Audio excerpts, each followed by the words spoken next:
I'm going to discuss with you 3 of my inventions that can have an effect on tens to 100 million people, which we will hope to see happen. We discussed in the prior film some of the old things that we did, like stents and insulin pumps for the diabetic, but I'd like to talk very briefly about 3 new inventions that will change the lives of many people. At the present time, it takes an average of 3 hours after the first symptoms of a heart attack are recognized by the patient before that patient arrives at an emergency room. And people with silent ischemia, which translated into English means they don't have any symptoms, it takes even longer for them to get to the hospital. The AMI, acute myocardial infarction, which is a doctor's big word so they can charge you more money, means a heart attack. Annual incidence, 1.2 million Americans. Mortality, 300,000 people dying each year. About half of them, 600,000, have permanent damage to their heart that will cause them to have very bad problems later on. Thus, 900,000 people either die or have significant damage to their heart muscle. Symptoms are often denied by the patient, particularly us men, because we're very brave. We're very brave, and we don't want to admit that I'm having a hell of a chest pain. Then approximately 25% of all patients never have any symptoms. What are we going to do about them? How can we save their lives? It's particularly true of diabetics and elderly women. Well, what is needed for the earliest possible warning of a heart attack? A means to determine if there's a complete blockage of a coronary artery. That, ladies and gentlemen, is a heart attack. The means consists of noting something a little technical. ST segment elevation of the electrogram. Translated into English, that means that if there's an electrical signal in the heart and one part of the ECG, which we call the ST segment, elevates, that is a sure sign of a heart attack. And if we had a computer put into the body of a person who's at risk, we could know before they even have symptoms that they're having a heart attack to save their life. Well, the doctor can program a level of this ST elevation voltage that will trigger an emergency alarm vibration like your cell phone, but right by your clavicle bone. And when it goes beep, beep, beep, beep, beep, beep, you better do something about it, because if you want to live, you have to get to some medical treatment. So we have to try these devices out. Of course, the FDA won't just let us use them on people unless we try it out first. And the best model for this happens to be pigs. And what we tried with the pig was external electrodes on the skin, like you see in an emergency room, and I'm going to show you why they don't work very well. And then we put a lead, which is a wire, in the right ventricle inside the heart, which does the electrogram, which is the signal voltage from inside the heart. Well, with the pig at the baseline, before we blocked the pig's artery to simulate a heart attack, that was the signal. After 43 seconds, even an expert couldn't tell the difference. And after 3 minutes, well, if you really studied it, you see a difference. But what happened when we looked inside the pig's heart to the electrogram? There was the baseline. First of all, a much bigger and more reliable signal. Second of all, I'll bet even you people who are untrained can see the difference. And we see here an ST segment elevation right after this sharp line. Look at the difference there. It doesn't take much. Every lay person could see that difference. And computers can be programmed to easily detect it. Then look at that after 3 minutes. So we see that the signal that's actually in the heart, we can use it to tell people that they're having a heart attack even before they have symptoms, so we can save their life. Then we tried it on with my son, Dr. Tim Fischell. We tried it on some human patients who had to have a stent put in. Well, he kept the balloon filled to block the artery to simulate a blockage, which is what a heart attack is. And it's not hard to see that there's baseline is the first picture on the upper left. Next to it, at 30 seconds, you see this rise here, then this rise. That's the ST elevation. And if we had a computer that could detect it, We could tell you you're having a heart attack so early it can save your life and prevent congestive heart failure. And then he did it again. We filled the balloon again a few minutes later, and here you see, even after 10 seconds, a great rise in this piece, which we can have computers inside under your chest like a pacemaker, with a wire into your heart like a pacemaker, and computers don't go to sleep. We have a little battery, and on this little battery, that computer will run for 5 years without needing replacement. So what does the system look like? Well, on the left is the IMD, which is implantable medical device. And tonight in the tent, you can see it. They've exhibited it. It's about this big, the size of a pacemaker, is implanted with very conventional techniques. And the EXD is an external device that you can have on your night table. It'll wake you up and tell you to get your tail to the emergency room when the thing goes off, because if you don't, you're in deep doo-doo. And then finally, a programmer that will set the level of the stimulation, which is the level in which says you are having a heart attack. So the FDA says, okay, test this final device after it's built in some animal, which we said is a pig. So we had to get this pig to have a heart attack. And when you go to the farmyard, you can't easily get pigs to have heart attacks.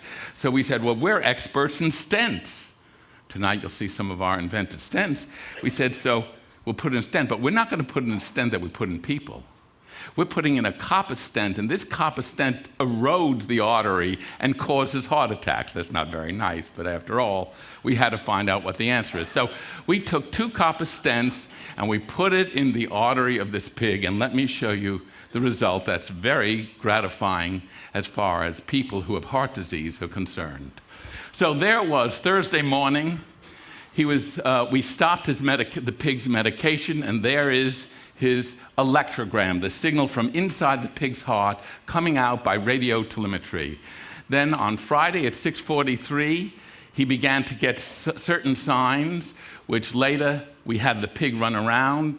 I'm not going to go into this early stage, but look what happened at 10:06 after we removed this pig's medication that kept him from having a heart attack.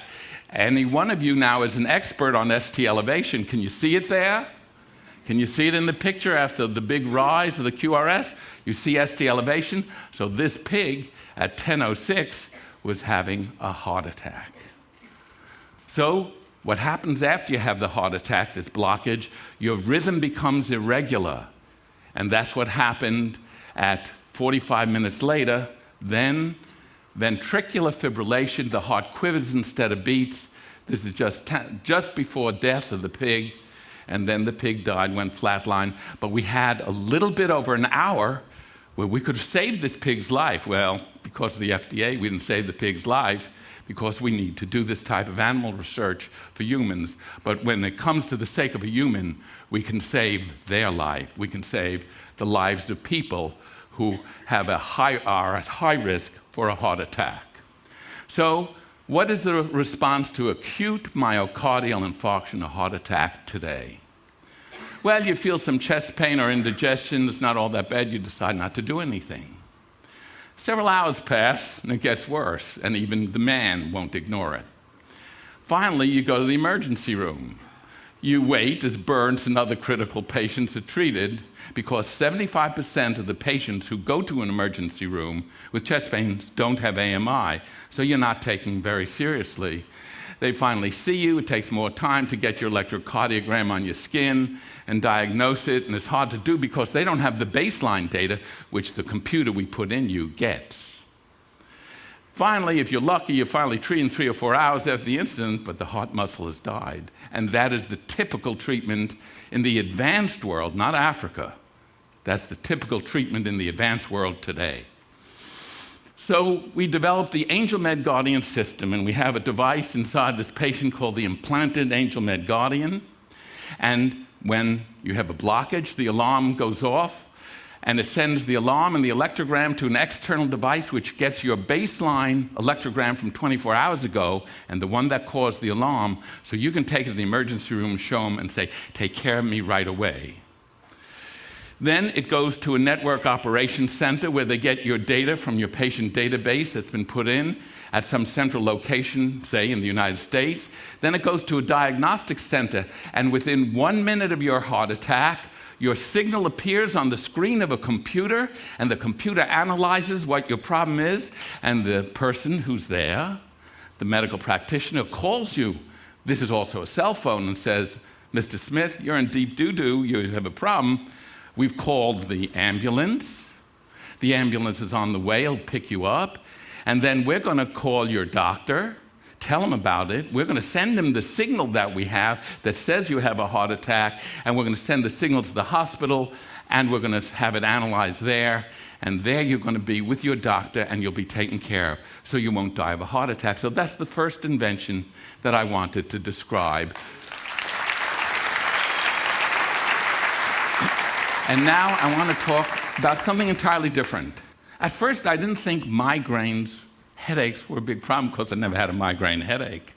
But then I spoke to some people who have 3 or 4 every week of their life, and their lives are being totally ruined by it.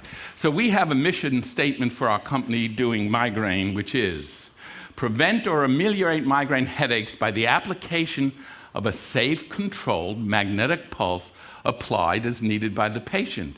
Now, you're probably very few physicists here. If you're a physicist, you'd know there's certain Faraday's law which says if I apply a magnetic pulse on salt water, that's your brains, by the way, it'll generate electric currents, and the electric current in the brain can erase a migraine headache. That's what we have discovered. So here's a picture of what we're doing. The patients who have a migraine preceded by an aura have a band of excited neurons that's shown in red that moves at 3 to 5 millimeters a minute towards the midbrain. And when it hits the midbrain, that's when the headache begins. So there's this migraine that is preceded by a visual aura. And this visual aura, by the way, and I'll show you a picture of it, is sort of begins little with little dancing lights, gets bigger and bigger until it fills your whole visual field. And what we tried was this. Here is a device called the Cadwell model MES-10, weighs about 70 pounds, has a wire about 1 inch in diameter, and here's one of the patients who has an aura and always has a headache, bad one, after the aura. So what did we do? This is what an aura looks like. It's sort of funny dancing lights shown there on the left and right side, and that's a fully developed visual aura, as we see on top. In the middle, our experimentalist, the neurologist, who said, "I'm going to move this down a little, and I'm going to erase half your aura." And by God, the neurologist did erase it, and that's the middle picture. Half of the aura erased by a short magnetic pulse. What does that mean? That means that the magnetic pulse is generating an electric current that's interfering with the erroneous electrical activity in the brain. And finally says, okay, now I'm going to, all of the aura get erased with an appropriate placed magnetic pulse. So what is the result? We designed a magnetic depolarizer that looks like this, that you could have a lady in her pocketbook, and when you get an aura, you can try it and see how it works. Well, the next thing they have to show is what was on ABC News, Channel 7, last week in New York City in the 11 o'clock news. For anyone who suffers from migraine headaches, and there are 30 million Americans who do, tonight a possible answer. Eyewitness News reporter Stacey Sager tonight with a small and portable machine that literally zaps your migraines away. Well, my first reaction was that it was it looked awfully gun-like, and it was very strange. But for Christina Sidebottom, almost anything was worth trying if it could stop a migraine. It may look silly or even frightening as you walk around with it in your purse, but researchers here in Ohio organizing clinical trials for this migraine zapper say it is scientifically sound. That in fact, when the average person gets a migraine, it's caused by something similar to an electrical impulse. The zapper creates a magnetic field to counteract that. In other words, we're treating electricity with electricity rather than treating electricity with the chemicals that we're using nowadays. But is it safe to use every day? Experts say the research has actually been around for more than a decade. and more long-term studies need to be done. Christina now swears by it. It's been the most wonderful thing for my migraine. Researchers hoping to present their studies to the FDA this summer. And that is the invention to treat migraines. You see, the problem is 30 million Americans have migraine headaches, and we need a means to treat it, and I think that we now have it. And this is the first device that we did, and I'm going to talk about my second wish, which has something to do with this. Our conclusions from our study so far at 3 research centers is there is a marked improvement in pain levels after using it just once. The most severe headaches responded better after we did it several times. And the unexpected finding indicates that even established headaches, not only those with aura, get treated and get diminished. And auras can be erased, and the migraine then does not occur. And that is the migraine invention that we are talking about and that we are working on. The third and last invention began with an idea. Epilepsy can best be treated by responsive electrical stimulation. Now, why do we use at or near the epileptic focus? Now, unfortunately, us technical people, unlike Mr. Bono, have to get into all these technical words. Well, responsive electrical stimulation means that we sense at a place in your brain, which is called an epileptic focus, which is where the epileptic seizure begins. We sense there that it's going to happen, and then we respond by applying an electrical energy at that spot, which erases the errant signals so that you don't get the clinical manifestations of the migraine headache. We use current pacemaker defibrillator technology that's used for the heart. We thought we could adapt it for the brain. The device could be implanted under the scalp to be totally hidden and avoid wire breakage, which occurs if you put it in the chest and you try to move your neck around. Form a company to develop a neuropacemaker for epilepsy, as well as other diseases of the brain, because all diseases of the brain are a result of some electrical malfunction in it that causes many, if not all, of brain disorders. So we formed a company called NeuroPace, and we started work on responsive neurostimulation, and this is a picture of what the device looked that's placed into the cranial bone. This is probably a better picture. Here we have our device in which we put in a frame. There's a cut made in the scalp. It's opened. The neurosurgeon has a template. He marks it around and uses a dental burr to remove a piece of the cranial bone exactly the size of our device. And tonight you'll be able to see the device in the tent. And then with 4 screws, we put in a frame. Then we snap in the device, and we run with wires. The one shown in green will go to the surface of the brain with electrodes to the epileptic focus, the origin of the epilepsy, where we can sense the electrical signal and have computer analysis that tells us when to hit it with some electrical current to prevent the clinical manifestation of the seizure. In the blue wire, we see what's called a deep brain electrode. If that's the source of the epilepsy, we can attack that as well. So the comprehensive solution, this is the device. It's about 1 inch by 2 inches, and oddly enough, just the thickness of most cranial bones. The advantages of responsive neurostimulation: it can detect and terminate seizures before the clinical symptoms occur, provide stimulation only when needed, can be turned off if seizures disappear. It has minimal side effects. As a matter of fact, in all our clinical trials to date, we've seen no side effects in the 40 or so patients in whom it's been implanted. And it's invisible, cosmetically hidden. So if you have epilepsy and you have the device, no one will know it because you can't tell that it's there. And this shows what an electroencephalogram is. And on the left is the signal of a spontaneous seizure of one of the patients. Then we stimulated, and you see how that heavy black line, and then you see the electroencephalogram signal going to normal, which means they did not get the epileptic seizure. That concludes my discussion of epilepsy, and which is the third invention that I want to discuss here this afternoon. So I have 3 wishes. Well, I can't do much about Africa. I'm into medical gadgetry, which is mostly high-tech stuff like Mr. Bono talked about. So the first wish is to use the epilepsy responsive neural stimulator, called RNS for responsive neural stimulator, that's a brilliant acronym, for the treatment of other brain disorders. Well, if we're going to do it for epilepsy, why the hell not try it for something else? Then you saw what that device looked like that the woman was using to fix her migraines. I tell you this, that's something which some research engineer like me would concoct, not a real designer of good equipment. So we want to have some people who really know how to do this perform human engineering studies to develop the optimum design for the portable device for treating migraine headaches. And some of the sponsors of this TED meeting are such organizations. Then we're going to challenge the TED attendees to come up with a way to improve healthcare in the USA, where we have problems that Africa doesn't have. And by reducing malpractice litigation is not an African problem, it's an American problem.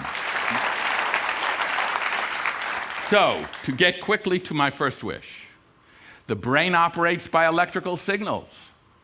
If the electrical signals create a brain disorder, electrostimulation can overcome that disorder by acting on the brain's neurons. In other words, if you've screwed up electrical signals, maybe by putting other electrical signals from a computer in the brain, we can counteract that. A signal in the brain that triggers brain dysfunction might be sensed as a trigger for electrostimulation, like we're doing with epilepsy. But even if there is no signal, electrostimulation of an appropriate part of the brain can turn off a brain disorder.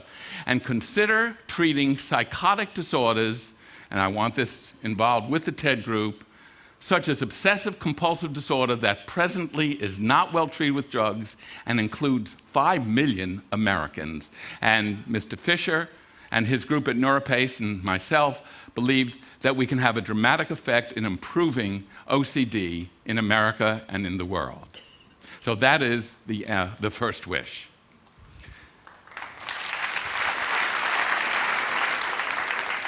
The second wish is, at the present time, the clinical trials of transcranial magnetic stimulators, that's what TMS means, device to treat migraine headaches appears to be quite successful.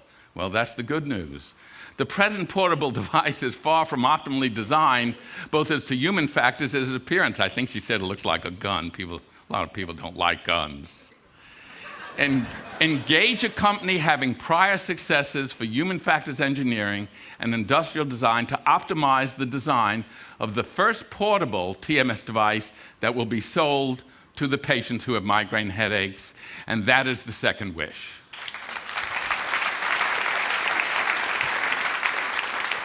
And of the $100,000 prize money that Ted was so generous to give me, I'm donating $50,000 to the NeuroPace people to get on with the treatment of OCD, obsessive-compulsive disorder, and I'm making another $50,000 available for a company to optimize the design of the device for migraine, and that's how I will use my $100,000 prize money.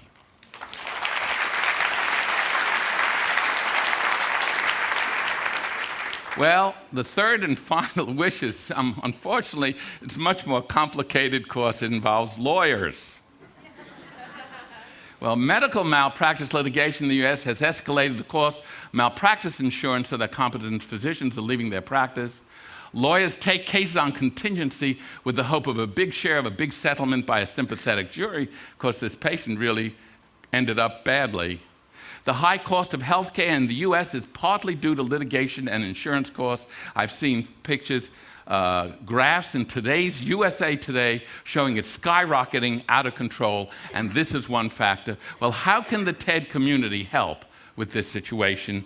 I have a couple of ideas to begin with. As a starting point for discussion with the TED group, a major part of the problem is the nature of the written, extensive, informed consent that the patient's spouse must read and sign. For example, I asked the epilepsy people, what are they using for informed consent? Would you believe 12 pages, single space, the patient has to read before they're in our trial to cure their epilepsy. What do you think someone has at the end of reading 12 single-space pages? They don't understand what the hell it's about. That's the present system. How about making a video? We have entertainment people here. We have people who know how to do videos with visual presentation of the anatomy and procedure done with animation. Everybody knows that we can do better with a visual thing that can be interactive with the patient, where they see the video and they're being videoed. So then they press, do you understand this? No, I don't. Well, then let's go to a simpler explanation. Then there's a simpler one. And oh, yes, I understand that. Well, press the button and you're on record, you understand. And that is one of the ideas. Now, also a video is done of the patient, spouse, and medical presenter, with the patient agreeing that he understands the procedure to be done, including all the possible failure modes. The patient and spouse agree not to file a lawsuit if one of the known procedure failures occurs. Now, in America, in fact, you cannot give up your right to trial by jury. However, if a video is there that everything was explained to you and you have it all in the video file, it'll be much less likely that some hotshot lawyer will take this case on contingency, because it won't be nearly as good a case. If a medical error occurs, the patient and spouse agree to a settlement for fair compensation by arbitration instead of going to court. That would save hundreds of millions of dollars in legal costs in the United States and would decrease the cost of medicine for everyone. So these are just some starting points. And so that's the end of all my wishes. I wish I had more wishes, but 3 is what I got, and there they are.